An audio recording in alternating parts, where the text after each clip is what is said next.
Kumar Data with Meridian Point. It's afternoon here, but it may be morning for you or evening. So whatever time of the day is, I hope you're having a great day. Today, we're joined by Matt Hall from Pivotal Advisors. He is a passionate advocate for revolutionizing sales leadership. Matt is here to share his expertise on sales systems, structure, and processes, which are the cornerstones of a robust sales operating system. In fact, he calls it that, the SOS, the sales operating system. With a mission to equip sales leader with the proper tools, techniques, and approaches, Matt is transforming how businesses approach sales management. So get ready to welcome Matt to the stage. We're going to hear from him and see how he does that. So here we go. Here's Matt. Matt, thank you so much for being on the show. Appreciate you being here.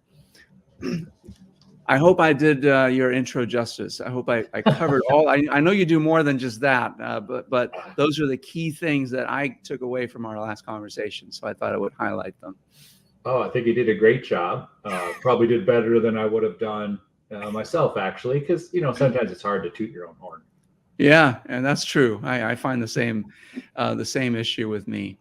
All right, let's start. So Matt, you're passionate about building world-class sales teams, right? So can you explain what this sales operating system is and how you've seen it work for your clients? Yeah, so in a kind of a truncated explanation of the sales operating system, it's pieces that all fit together that, most importantly, in the center of that is a sales leader. Okay. Could be a VP of sales, could be a sales manager, could be the owner who's also acting as that sales leader. But that sales leader needs to know how to operate all of those pieces of the sales operating system. So it's meant to work in that fashion. But when you think about it, it's everyone has a plan. Not just, hey, last year, Kumar, we sold $5 million. This year, we're going to sell 6. Go get it. No, it's a plan. How are we going to get to that growth goal? Where's it going to come from? Not only for the team, but for each individual salesperson. And then if you're in that hiring mode, making sure you're finding the right salespeople. Not all salespeople have the same skills. Some come from a transactional business, which isn't bad. Yeah. But if that's where their skill set is and you have more of a consultative, longer sales cycle, it's not that fit. So having those people systems, measurement's big. You and I talked a lot about measuring things in our first conversation, our last conversation, but measuring the right leading indicators and then using that to coach your team is very different than just measuring, well, hey, they sent 7,500 emails last month and made 1,500 calls. It's what are those, we call them the big 3. What are those leading indicators for your business? I get asked a lot, and it's important, sales comp. It's a piece of it, but also how are you rewarding them? Salespeople are not coin-operated machines. We're people just like everyone else, but how are you rewarding them with comp being a part of it? How are other rewards that are non-financial fitting into that? And then last and certainly not least, how do you execute those pieces of that puzzle inside of your business? It's not the same for everybody, but you need to have an execution piece. Otherwise, it's just things on paper, and that's not really valuable. So execution and getting all those things implemented and then keeping people accountable to them is a big piece of it. No, that's great. So, this podcast is focused on disruption and innovation. It seems to me that the SOS, the sales operating system, can be disruptive in an organization, especially one that doesn't have the systems and the processes in place. How do you coach the leader, the sales leader, and the team in sort of implementing these new ways of working as a team? Great question. Before we start implementing and driving change, we have to, one, get their buy-in. Yeah. We don't work with any company where the owner says, oh yeah, sales operating system. Yeah, it's great. Best thing since sliced bread. We need it. And then the sales leader is like, nah, not for me. Yeah. We won't work with them, because if that sales leader isn't going, oh, I can see how this is going to help me, I can see how these pivotal folks are going to kind of run alongside me, then we don't get to that relationship. But more times than not, a sales leader whose owner is getting them some help, they're usually like, thank you. I want to grow. I want to do better. But once we get past that hurdle, the second piece to that, which is, I would make the argument, the most important Mm-hmm. when it comes to, I'm not a change management expert, but looking at it with doing this disruption with the sales operating system, we need to get their buy-in. We need to get their input, because when we come in, we're not going, well, everything you did before we got here was hot garbage, so we're going to tear it all down, burn it, and start over. No, that's not Yeah. what we're doing. So we need to get their input. So that's that first step of change management. We want to learn from them. What's working? What's not? They might not have a sales operating system in its purest form, but they usually have bits and pieces of it, or maybe they call it something else. Mm-hmm. Let's get, hey, Tom, what works for you? Like, tell me what your process is. Like, getting them to share with us what they like, what they don't like, where they feel there's gaps. When we get that from them, it's been our experience that when we roll out some change or doing something different, they're like, oh, well, yeah, this makes sense. Hey, they Yeah. asked me about this. Or, wow, look, that thing that I told them works really well. Look, they built that into our sales process. Wow, that must Yeah. be our gold standard around here. That is, without it, then we turn into the, remember Office Space? Remember the Bobs? So, yeah.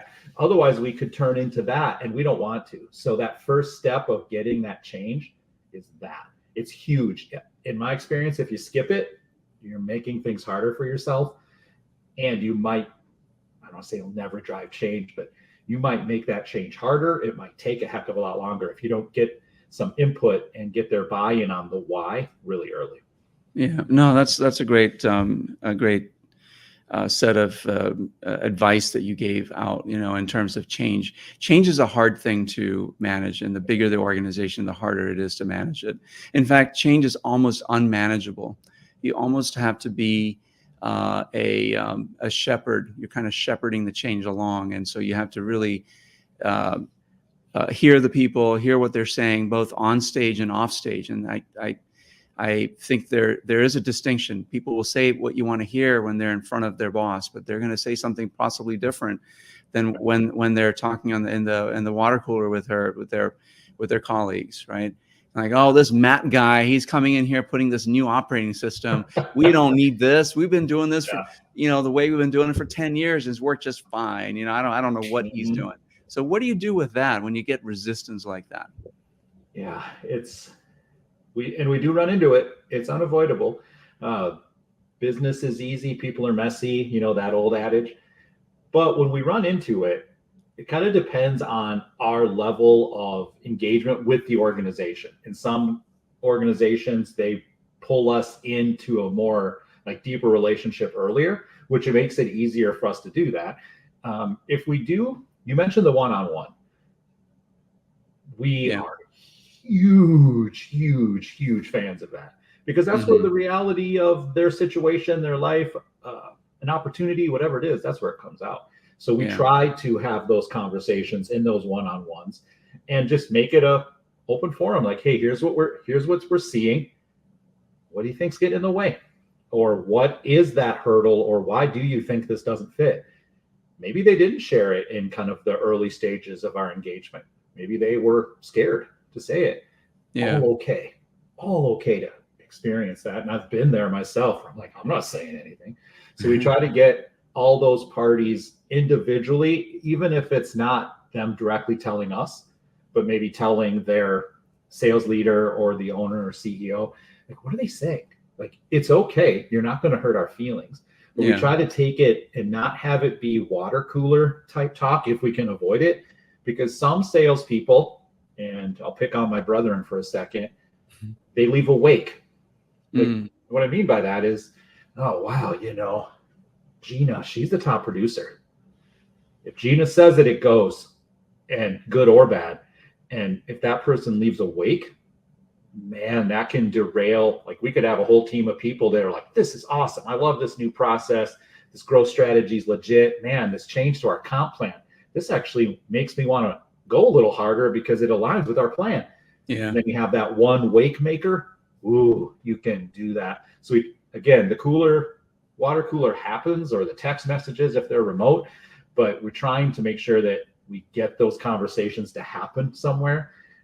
And we ask a lot of questions, and we ask a lot of the same questions over time to make sure that we're not missing what the real issue or opportunity might be. No, that's wonderful. I love that, and I see a lot of parallels in the work that I do. You're really a coach. You're helping implement some new way of working, a new process Yeah. that is maybe different or better. Maybe they don't have a process at all. They're just sort of winging it. They don't collect any metrics, any data. It's just what it is. Right? They just fly this by the seat of their pants. And a lot of times when I go in, with a client, it may be like that, right? So I do a lot of organizational change coaching using agile and lean methods. And I love your analogy of the wake. It's like the big boat that has a large influence on the smaller body of water, right? Those people have a lot of influence, even though they may not have the title or position to go with it. But because of their influence, they can completely derail a change initiative. And so really understanding the forces at play, if you will, and being in touch with the people, developing relationships is really important. Oh, it's huge. It's huge. I'll add one thing to that when it comes to somebody who makes a wake, or maybe if their wake's not that big, but the smaller the organization or the smaller the body of water, your wake doesn't have to be. Something that we've done to empower sales leaders into that, like when we're kind of coaching them and working alongside them, is, hey, before we roll something out, who's going to be that person who makes a wake? Or not even that, like who's going to be the person who's just sitting in the room just going, geez, what the heck? Like, who is that person? Do you have one? And if you do, it's okay. It doesn't make them bad. It doesn't make them like, oh, we don't want them here. No, like, how do we get out in front of that? And with those sales leaders, myself, other coaches on our team, other advisors on our team, they'll role play it.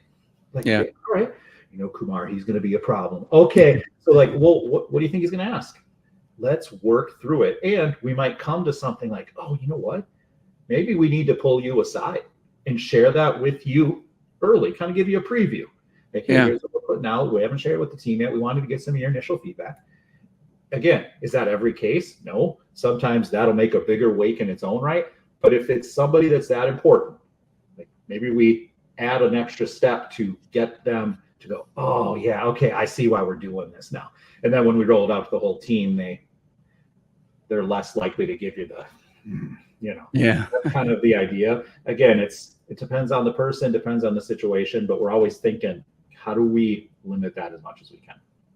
That's very insightful. And I definitely see the need to do that, is to be proactive about it, to really identify your stakeholders, if you will, and the ones that have a lot of influence, and come up with a strategy to not to deal with them, but to really hear them. They have an opinion. Maybe it's a good one that other people aren't thinking about, right? Change is such a complex thing to manage. You can't manage it. It's just complex because human systems are complex, and you can't predict what they're going to do. It's almost like the weather, out there. It's and so you might have little microclimates in an organization where people are really happy in this department and not so happy in other department. It just has to do with their boss, perhaps, and the way they are treated or whatever.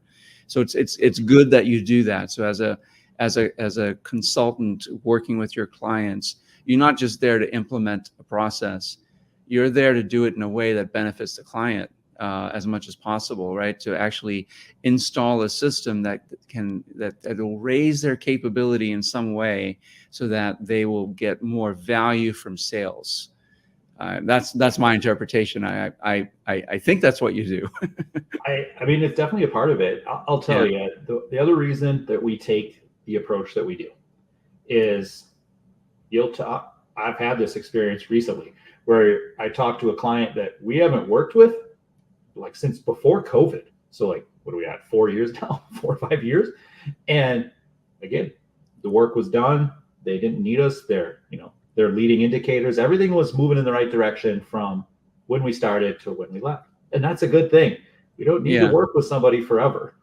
I mean, we would love to have 10-year clients, and we have some of those because to your point around change. Something changes, we need to adapt or help them grow and adjust.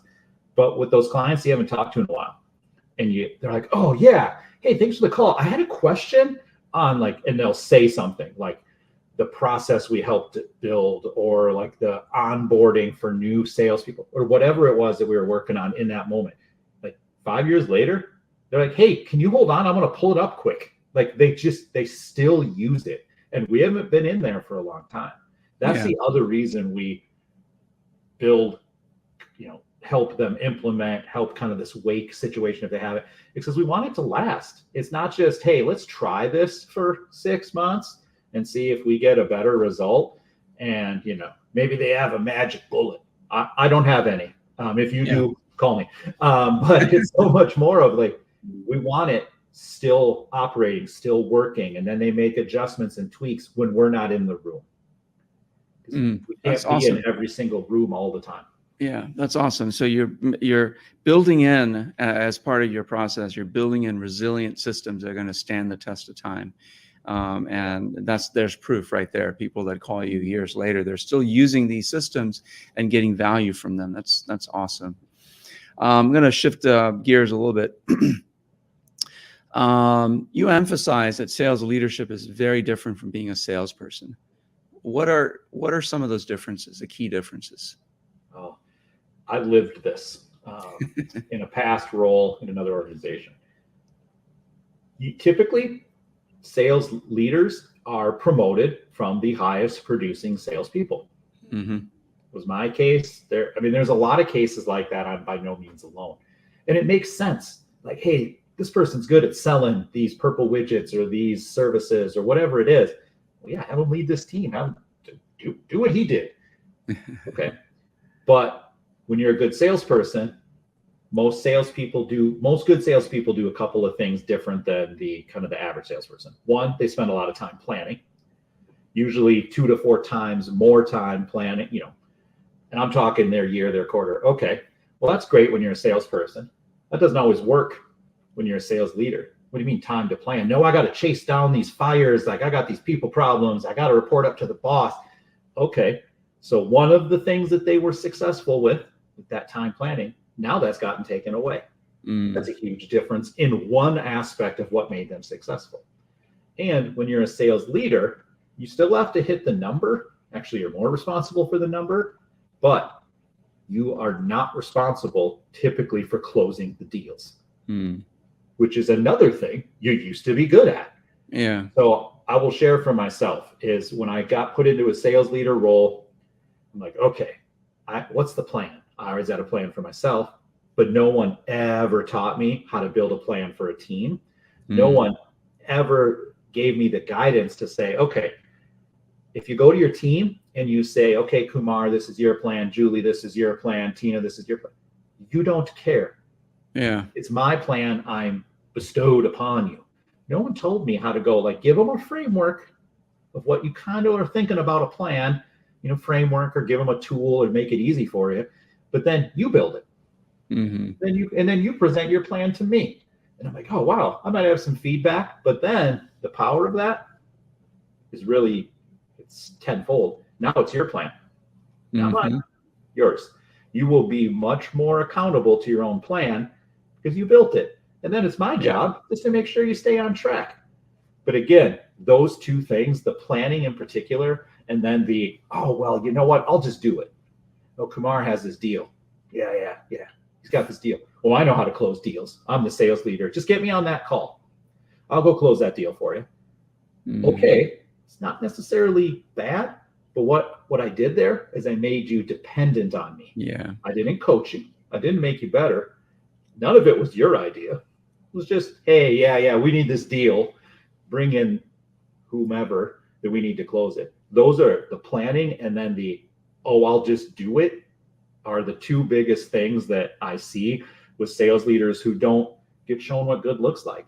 They don't have the tools. They don't have the training. And that's why when what I shared of, we're really trying to build the best sales leaders we can, because that's where the growth is going to come from, is when those leaders can build up their team to go out there and win more business and keep them accountable so they don't have to do everything.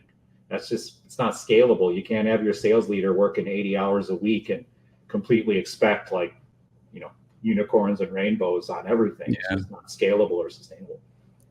Well, it's also not a good way to lead anyway. If you maintain that kind of control, that level of control, it also shows a lack of trust, that you don't trust your people to close a deal, right? If you're jumping in to close deals, or you're giving them the plan to follow, then they're just monkeys on your team, and all they're doing is just turning the wheel for you to go close them.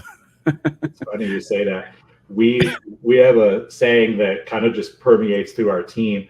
Are you carrying the monkey? Like, we say that a lot. Like, oh, okay. Did your sales and when I was a salesperson on a team, I did this to my sales leader. His name was Todd, and if he watches this, he will have a chuckle and probably call me afterwards. But I did that to him.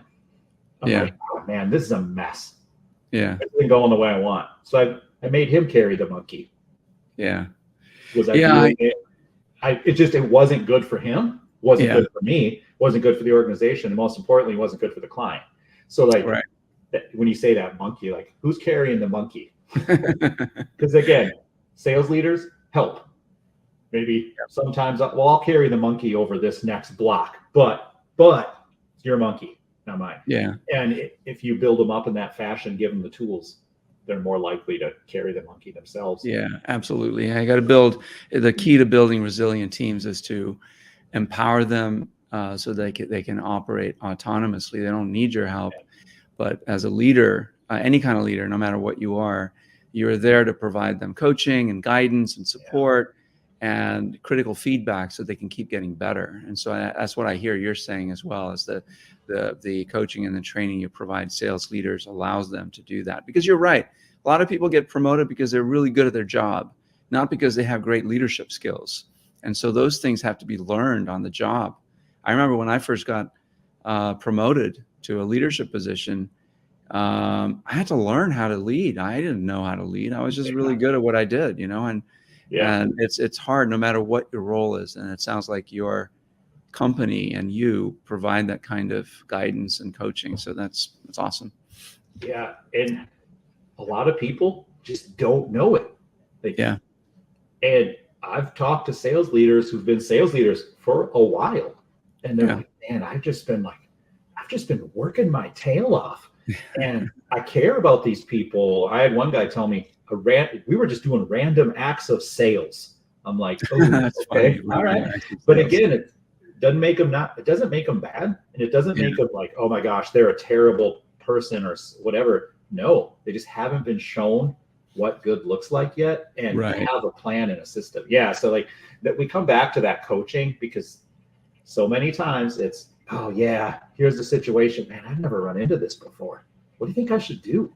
And we have a conversation with them, but we eat our own dog food. We don't just tell them what to do.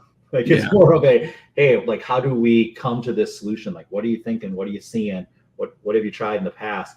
It's that coaching, like you said, like it's that mentorship almost, where you're like, okay, well, take a step back, slow down just a beat. Let's talk through this situation, so you're more empowered and confident and have some tools ready for when you actually go to address it. That's great. That's awesome. I mean, it sounds like it's not just, here's a system, go do it. You provide lots of support in all areas within a company. All right, next question. So let's get into those big three metrics that you focus on, right? So opportunities, close rate, deal size. Tell us about that and how they play into the work that you do with your clients. They're really important, and there's really three main reasons. One, how do you know what your revenue forecast looks like? Like, salespeople, by nature, we are terrible self-reporters. Why? Mm-hmm. Some of us think we're going to win every deal.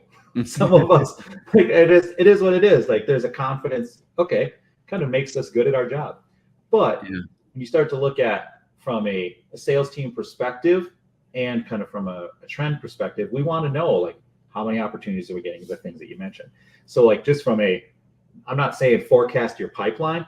I'm saying forecasting, like, hey, how does, again, depending on your sales cycle, how does Q3 look? How does Q4 look? How does Q1 look of next year? Whatever your sales cycle is. So you want to have that data early so you can know to pivot or adjust based on what that initial data is telling you. So that's the reason, one of the main reasons. The second reason is coaching. Mm-hmm. Because if, let's say, I'm really good at scaring up opportunities, I'm great at it, but my close rate's 5%. Yeah. And my deal size, oh, okay, it's what we expect, it's average. And then, Kumar, you know what? Your close rate's 60%, but you're not scaring up enough opportunities. But we're on the same sales team, you and I. Well, our leader needs to coach us a little differently, doesn't he? Or he or she. Why? Well, Kumar's close rate's pretty good. You probably don't need to worry about his discovery questions. Probably don't need to worry so much about you getting commitment because you're good at that. But if you're not scaring up enough opportunities, well, we need to ask you, like, okay, maybe is it your activity level? Maybe is it, again, depending on what our process is, maybe you're not going to enough events. Maybe you don't follow up fast enough on the inbound leads we get. Whatever it is, that coaching based off that data is different. Now with me, okay, I'm scared up opportunities. We probably don't need to focus too much on that right now. But hey, Matt, how's your discoveries going? Like, are you using the tools? Are you asking the right questions? Are you providing the right value? Are you following the process? Are you chasing the wrong clients? Whatever it is. But what I in those situations is they'll go, you know what? Matt's pretty good at scaring up opportunities. Kumar's pretty good at closing them. Hey, why don't you guys just talk to each other? And Matt, you do what Kumar does. Kumar, you do what Matt does. Well, if we have those big three leading indicators, we have that data at our disposal. Now we know how to adapt and adjust our coaching to the individual on our team. And then when we give that coaching, we give that feedback, now we also get to that, look at the data. Okay, we're working on some things. Is Matt improving? Is Kumar improving? So that there's a lot of reasons for it, but that coaching one is big. It's really big. And the third one is expectations. If you have that data and you know, okay, we know we need to get 5 opportunities a month, and the whole team knows that expectation. And if I'm only getting 4, I know in my one-on-one, my sales leader is going to talk to me about it, going to ask me some questions about it. I know it's coming. It's not my gut feel. It's not their gut feel. There's no like, you suck. Like, no, it's, hey, this is what we kind of expect. And, you're not reaching that. What's getting in your way? It's not combative because it's data. And once your team starts to take accountability to that data, and because we're all held to the same standard, that's where you start to really see that the accountability become easier on the sales leader, because the salespeople take ownership because they know. Yeah. That's awesome. I love that answer. You are breaking up a little bit, but I think it's going to be okay. Let's see here. What do I want to ask you next? So, when you go into a client, any company that would hire you, it's unlikely that they don't have a system in place. They must have something in place, right? What do you do when you go in with where there's something in place, and how do you adapt your system to fit theirs? Really good question. The first thing we do before we start to kind of go down the system process structure route is we benchmark and we analyze. What are they doing now? What's working? What isn't? There's a reason they brought us in. There's something. Typically, it's, hey, our revenue's flat. It has been for a while. Or we want to be growing at X%, but we're not, and we can't figure out why. Yeah. Very rarely will a business that has some kind of system, structure, and process in place hire us if everything's unicorns and rainbows. Something is amiss there. It's our job to uncover, to the best of our ability, what that is. So before we even go down that sales operating system route and like, oh, you need to do this, we need to do this, we take a beat and go, okay, what's working, what's not? Like that's big. And through that process, what we learn is the parts of their system that are really strong. And Mm. if something is strong, we want to, one, make sure that everyone knows what it is. You might be shocked. Like, we've seen it. We're like, man, 3, 4 people on a sales team, and like, they don't know what the other people are doing. Mm. They don't know what tools they're using. They don't know, like, oh, so and so asks this. If we can understand what's their gold standard, that's huge. And then it turns into like the implementation, which we talked about earlier. But like, if we find that inside of that organization, that is enormous, because then we don't need to take time, energy, and dollars to rebuild it. Then it's just a matter of like, hey, this is the gold standard here with whatever it is. This is how we do it here. Does anyone have questions? Like, you know, and then that's a conversation that we kind of just facilitate. They'll be like, oh yeah, I didn't know Jim did that. Tina's like, he does that? Like, yeah, it works really well. Like, then that's just us making sure we found it. Because it happens a lot. There's a recent client that we started working with where we went in there, and they're a larger company. They're globally about $300 million, which is kind of larger than our average client, actually. And they got all kinds of system structure, process. They had pieces of it kind of all over the place. What we started to realize, though, their biggest issue wasn't system structure process at all. It was, and we found that through that process that I mentioned, we realized that their sales leader, their leaders, I should say, because they have a different structure with their team. Their leaders didn't know how to execute the parts of the system. We had to backpedal, and backpedal strong. We had to kind of stop and say, okay, here's what you tasked us to do. Here's what we've seen. Here's our recommendation on what we should move forward with to make the biggest impact. Kumar, they had data upon data, amazing data, but the leaders didn't know how to use it to lead. So sometimes this is what gets me up in the morning, because it's so unique and different, like organization to organization. So it kind of hits on, how do we get in there? But also, like, sometimes it's not the system at all. Sometimes it's pieces. Sometimes it's implementation. Sometimes it's accountability. Sometimes it's a leadership issue. Yeah. It's not unusual. I see this in my work. I don't do what you do specifically, but I work with people, right? In organizations and in small companies and large companies. And what I see is the biggest gap is the flow of information between people and flow of knowledge, right? Or there's a company that I'm working with that is a fairly young company. They haven't been around that long. They're growing like crazy, but they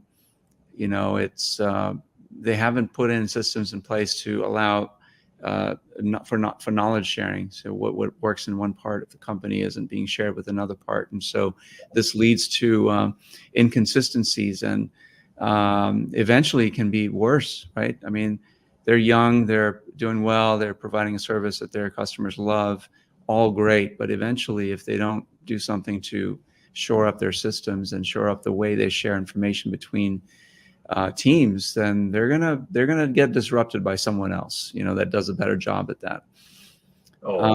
So true. It's something you said really resonated. They're growing. Yeah. Like, you take from the outside.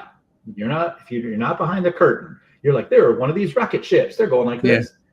Yeah, to a point. Yeah. And eventually something catches up to you. I've seen that. I've had clients in that space, like, man, we grew like wildfire. And then all of a sudden it went like this. And crashing down. Right. Not necessarily crashing, they got level. But when you've been on a rocket ship and now you're level, people are concerned. So so flow of information. It's funny you mentioned that. Something that we help clients with, it's really simple. You don't need a tool. You don't need to spend anything on it. We call it 5 and 5s, specifically for your sales team. It takes, here's 5 by 5, 5 minutes, 5 things. That's it. Have your sales people say, and they can type this in an email, and again, 5 minutes. I've heard somebody say to me once, well, I spent a half hour on that. No, 5 minutes. That's it. Yeah. But what are the 5 things that happened good to you or your business this week? It's simple, right? It's kind of starts that flow of information. Yeah. Oh, and sometimes sales inside of small to medium-sized businesses is kind of like a black box to the rest of the organization. This makes it real simple. Like, hey, Kumar did these cool things. Oh, wow, I didn't know he went to that event. I've been to that event. Cool. Maybe I should talk to you about it. Yeah. Again, we start with that simple tool. Where it really starts is salespeople communicating to their leader, and then the leader able to communicate up to the owner. That's where it starts. But we've had some clients take that and kind of share that out company wide, because sometimes people go, sales doesn't do anything. Like, these deals just happen. Like, do they? Yeah. So there's always a misconception in sales. Yeah. Simple tool to make that flow of simple data. Doesn't replace CRM, no way, but simple and communication and flow of simple information. And we had a client that during the pandemic, they were a retail establishment, and the CEO reached out to us and said, I read this 5 and 5 roll up every Saturday morning. She goes, it's the best thing I get all week. Wow. Like, this is in the midst of COVID. Like, oh my gosh, like, this poor woman, she was just keeping herself and her business afloat. Yeah. Because I read it on Saturday morning, because then I go, okay, good things are happening. And that stuck with me when she shared that, because it's like, so describe it again, the 5 on 5. What is it 5 good things that happen, or 5 anything that happened, 5 things? Yeah. I mean, we want to focus on the positive. Yeah. If you lose a deal, it happens. But you probably don't want to put that in your 5 and 5s. But, like, for example, like mine this week will be this, doing this with you. Because why? 1, it's fun. 2, it's positive. And so that'll be one of mine. I've had a couple of discovery calls this week, turned over a new opportunity, and I have a new customer kind of on the cusp of working with us. Beautiful. That's it. Simple. It shouldn't take more than 5 minutes to do that. Yeah. No, and I just type it, and I'm not a grammar expert, but again, nowadays my 5 and 5s take me about 45 seconds. Yeah. That's awesome. And I did it my first week in this role. Like, again, I wasn't closing business the first week, but I had things that were happening. Yeah. And we roll ours up and we send ours out company wide. We're about a 20-person company, so we're not getting 10,000 corporate emails a month. Sure. But it's something that, like, I know everything that people are working on. I know where I can help. Maybe I can plug in. Maybe I know somebody.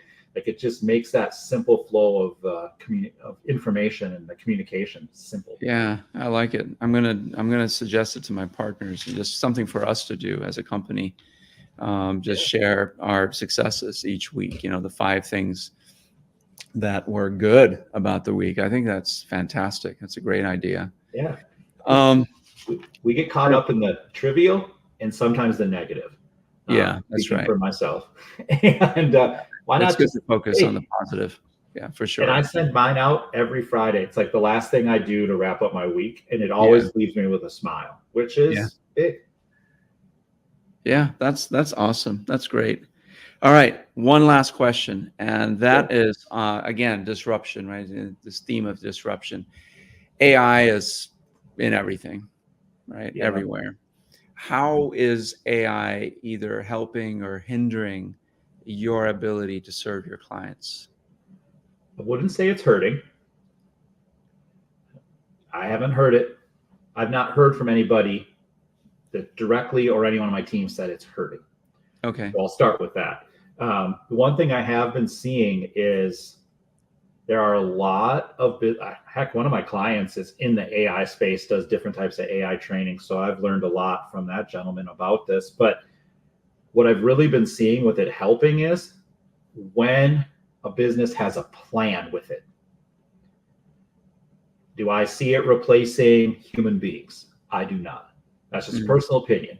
Do I see the businesses that are using it and having a plan as it pertains to how sales is using it, marketing, operations, finance, whatever. That's where I've seen it helping, where they're like, you know what, part of our process, usually early in the process, when it comes to like list building or, identifying, okay, you know what, here's our target customer, here's who we're going after. Let's use AI to like go and find more of those people or where they live, or maybe fine tune some communication. That's where I've seen it really help. So it hasn't hindered anything. No one has told me, you know what, AI is running all of our sales now. Not saying it hasn't happened somewhere in the world. It just hasn't come across my desk yet. But it's because about a year ago, we were getting so many questions as a business about this. Like, hey, how do you guys do this? I mean, we don't sell an AI platform. We dabble with it ourselves in our own business day to day. We don't tell our clients to use it or not use it. So we're getting so many questions, but like, we are not experts on it. So we did a webinar about this topic, but it was seriously I call it more of a research project. Yeah. It's like we went and did some analysis. We looked at a lot of different tools. We looked at a lot of different providers to be able to just, frankly, share an intelligent thought and, hey, here's our stance on it. Here's kind of our viewpoint. And the big takeaway was, and 3 or 4 different providers were kind enough to tell us this, it was, you know what? People will buy our solution, and then we have our kickoff call. And then and this is the solution provider talking to the client. They'll go, okay, all right, what's your plan? And the company will go, what? What now? We bought this tool. Yeah. And the tool is the plan. So okay. that's, I don't want to say that happens a lot because I don't know that answer, but it's been more common than I thought, where they're searching for something and they think the tool's the answer. Yeah. Usually it's more of, how does this tool fit into our system and our plan? And how does that tool make whatever we're working on better? That's kind of what I've been seeing. But I know for a fact you play in AI more than I do, but that's what I've been seeing from the clients and the folks that I've been talking to.